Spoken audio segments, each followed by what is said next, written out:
Hey guys, welcome back to MMA Library. Today in MMA and UFC news. In a recent interview, Francis Ngannou says he is ready for a big payday fight against Jon Jones when he returns to the octagon. Ngannou said, "As my preferred opponent, it would be Jon Jones, obviously. That's what I've always wanted. I need that big payday. Also, this has to be a big statement. Fighting Jon Jones is more than a payday. It's a big challenge. The guy has been dominating the sport for over a decade, so I think he's a very good guy." Nate Diaz recently commented on his brother Nate Diaz's recent win against Tony Ferguson. Here's what Nick had to say. He does everything he's supposed to do, so he deserves to win. That's how it goes, you do the work and you get to win. He's a smart guy. He's going to do what he's going to go with the flow, and he always does the right thing, so I'm proud of him, like always. Conor McGrgeor responds to Floyd Mayweather's claim that the pair will fight in 2023. In a post uploaded to social media, the Irishman said, "Not interested." Dana White revealed why he felt the need to help Joe Pyfer out with a place to live. Here's the clip.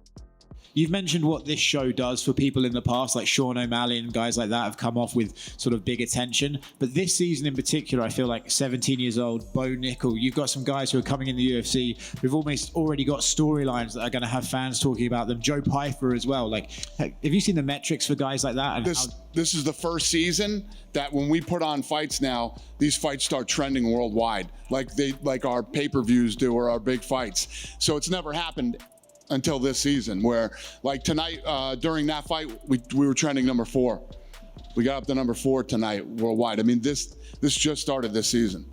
So this is going to become one of your biggest vehicles for like new stars right off the bat. They can enter the UFC, for their first fight and have more attention on them than some of the veterans at this point. 100%. And this will eventually, it should be, and then eventually this should be on ESPN, and it will be on ESPN, the network. Last one from me. Joe Pyfer spoke very highly of you and said that you'd got him a house and you'd given him some money outside the Contender Series. I'm curious why you did that and what exactly is it about Joe Pyfer that you like so much and wanted to help out? I do a lot of things for a lot of people that I don't necessarily talk about. Joe Pyfer, when I left the press conference that night, he told me that he was about to be homeless. So that ain't gonna happen. Dana White was also recently on the Action Junkies podcast and revealed that he recently underwent a DNA test to find out how long he has left to live. Dana claims there is a company now who can tell your life expectancy solely from your blood work. Here's the clip. Thanks. So there's this, you know Carrie Kasem, right? Yep. Remember Casey Kasem, top 40? So she's been a good friend of mine for like 25 years. She hit me up, I don't know, before the summer and was like, you're one of my best friends. You've been such a good friend to me, blah, blah, blah. There's nothing I could ever do for you, so I'm going to do this. I'm going to introduce you to this guy named Gary Brecka. He 10X Health Systems is the name of his company. And he's a human biologist, and he's a mortality expert. Mm-hmm. So this guy can take your blood and your DNA and tell you when you're going to die. And he's right within a month.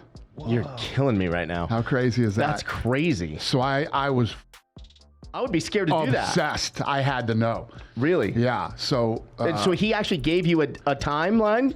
Yeah. So he's down in Miami. You know Grant Cardone? Not personally, but sure. Yeah. Yeah. He started. I saw those guys at the fight a few weeks ago. He bought his company. Okay. Grant Cardone owns the company, and he's a partner with Gary Brecka. So I become obsessed with finding out, the month I'm going to die. So we're down there for my son's 21st birthday party in Miami, and I connect with this guy, and they come in and they do my blood work, and they scrape the insides of your cheeks to do your DNA, and I'm gonna find out. So it's like it's a Thursday, Friday, Saturday, Sunday. We're down there. The following Wednesday is when my results are supposed to be back. So he calls me. All I'm talking about is finding out this date. And he says, I'm going to come out personally and walk you through your blood work. And I'm like, I wanted to know today when this was going to happen. I don't need a cliffhanger for this. Exactly. Yeah. Exactly. So he ends up coming out. He sits down for 3.5 hours and goes through my blood work. And I'm all, so my triglycerides are like 764. What should they be? they should be down in the like between 80 and 150. Oh wow. Okay. Yeah, and everything else that could possibly be bad is bad. He gave me 10.4 years to live. You can check out the full interview on the Action Junkies podcast over on Spotify. There have been a few rumors as to what Nate Diaz will make now that he's free from the UFC. A boxing match against Jake Paul, a bare-knuckle fight, and WWE have been a few of the most prominent rumors, and with a recent tweet from Nate Diaz, we might have the answer. Diaz recently posted to Twitter, "I'm only going to fight The Rock, otherwise I'm good." What do you guys think about this? Will we see Nate Diaz in the WWE in the near future? Let us know your opinion in the comments below. In a recent interview, Khamzat Chimaev's coach states that he is exposing all the fake Brazilian Jiu-Jitsu black belts in MMA. Here's the clip. I'm making Khamzat expose all the fake black belts in Brazilian Jiu-Jitsu that is in the MMA scenario. Why? Because nowadays people just get belts like they go to McDonald's. They don't do the job. You know, he just got his purple belt. How many black belts in his career have been finished? So that shows. That's about it. I'm using him to expose many guys. In a recent video, Sonnen discusses the possibility of a fight between Conor McGregor and Pimblett. Pimblett versus Conor McGregor.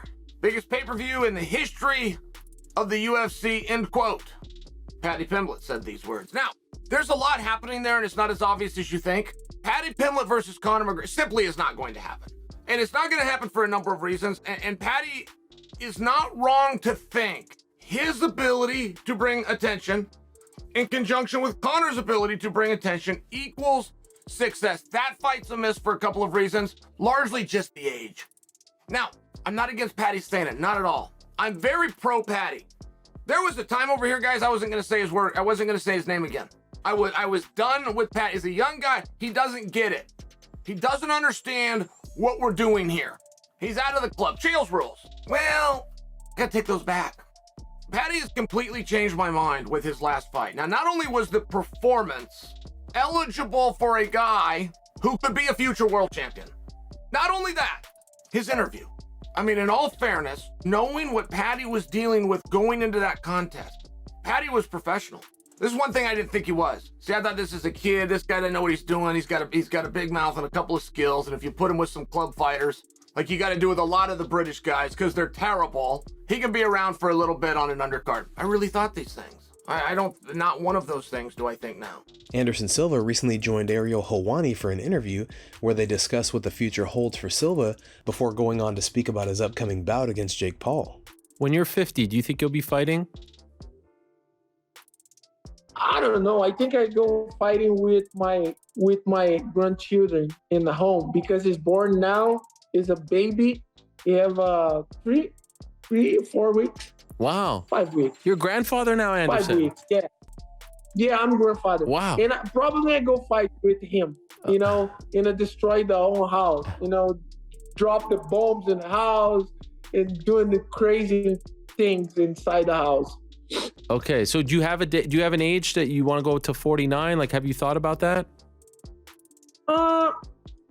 Yeah, I think it's my last fight is a 49. 49. 49 is the number. Okay, and so October 29th, you versus Jake Paul. What do you think, Anderson? In your mind, like how you envision this? You think knockout? What are you envisioning? Well, you know, Harry, you know I don't like to talk. Yes, I know. You know about that, but I train hard for win. You know, and I go put in all my skills, everything I train with Coach Nico right now, with Coach Doria, and Hodson, Eliezer, Lino Nico, and my friends to come to Brazil. The other professional fighters help me to make something better. I go put in the day to fight, you know, and the fight for me is one thing, is a war. When you go inside, you go to die or you go to kill. And that's is in my mind, you know, that's my mentally.